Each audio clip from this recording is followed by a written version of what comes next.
Good morning, church. Hallelujah. My name is Valentina Aju. I come all the way from Florida. It's a privilege for me to be in Glory Dome and standing on this exalted altar. I came here with serious pains. Let me say, it was a big challenge for me to get here. The devil fought me in every way they could. My first challenge was I booked my flight on the 17th of April.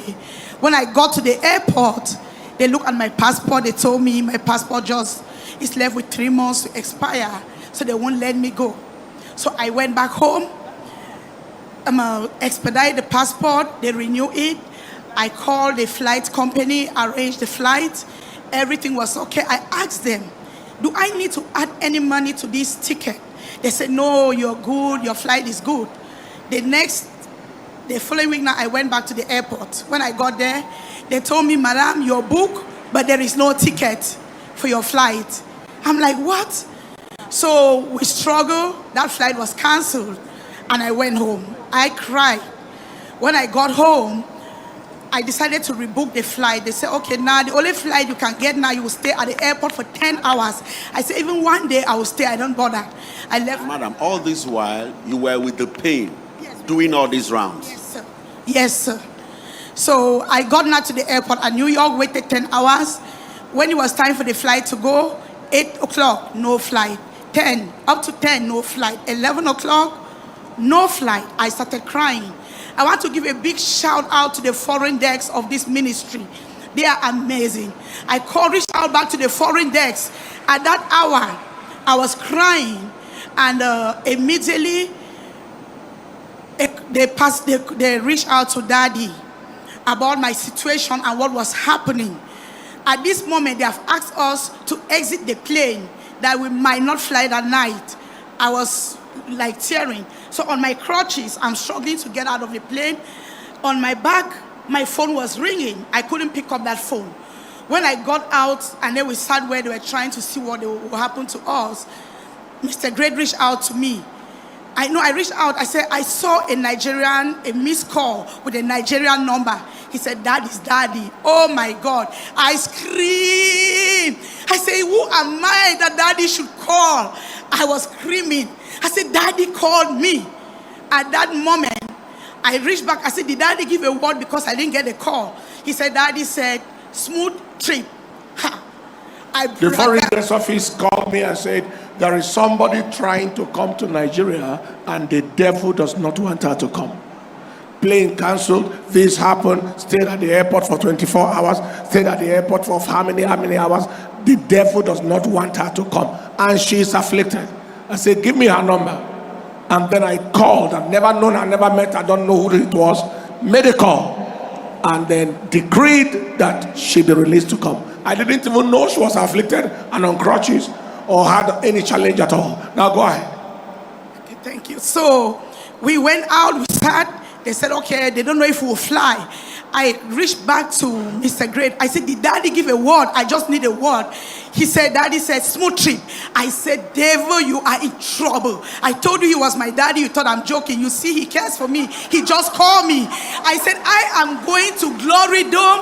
Whether you like it or not, I am on my way there. Before you realize it, they said, a new plane has been arranged and we are going. We got into that plane. I sat down and I was like, yes. Then out of a sudden they said, you know what?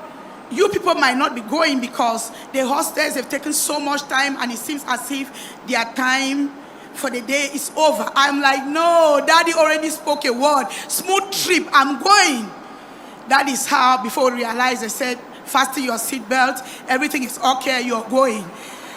Hallelujah.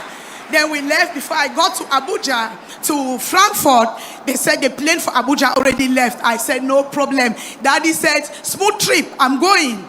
Then they round me out to Ethiopia, then Ethiopia to Abuja. With all this switching of planes and my bags, all my bags got here with me and I came. Hallelujah. When I got here, I was really in pains. In the plane, I had to take painkillers, sleeping pills, so that I should just relieve myself from the pain. I got here, I met Daddy. Daddy lay hands on me and command healing. But what is happening is I had an accident. It's a long time and I've overused my leg. So 2 years ago, I went to my orthopedic doctor and they said, my leg is bone on bone. The cartilage is completely finished. That is bad. Bone is on bone. Yes. What is meant to, that is bone is directly connected to bone. The cartilage, the synovial joint fluid and all of that, all eliminated. So they said the cartilage is finished. I have to undergo an operation. But I became so addicted, washing every crusade. I wash everything. Even if I miss it, I wash it. So my faith kind of really built it up. I see the miracles happening. I said, God, I want a creative miracle. I'm not going for this operation. I'll first go to Dunamis, then receive a touch before I will go. So I shifted the operation, then I came. Daddy prayed for me. Before you realize it, I started dancing. Everybody there know me. I have been dancing. The pain that I came with, check back to hell. Every pain, check back. I have been dancing. I attended prayer band. I dance and dance and dance. I've been dancing no stop. And I strongly believe that I have received a creative miracle. I strongly believe that I will not go for that new hip bone. Mommy, Daddy, I want to say thank you. Mommy, every time I get so emotional when you give that consoling handkerchief to people, it breaks my heart, I cry. Every time Daddy picks up a child on the crusade ground, it makes me cry. Thank you, people, for your love for humanity. And thank you for the privilege of being here. She doesn't need the crutches anymore. How did you came with it like that? All the way. Had to. And now show the devil as... Are you just sitting and looking? See what's happening here. That was meant to be bone on bone. We cannot just continue like this and continue watching like this. It is time to just celebrate this. Are you just watching? Somebody give us something to dance. Let's celebrate that.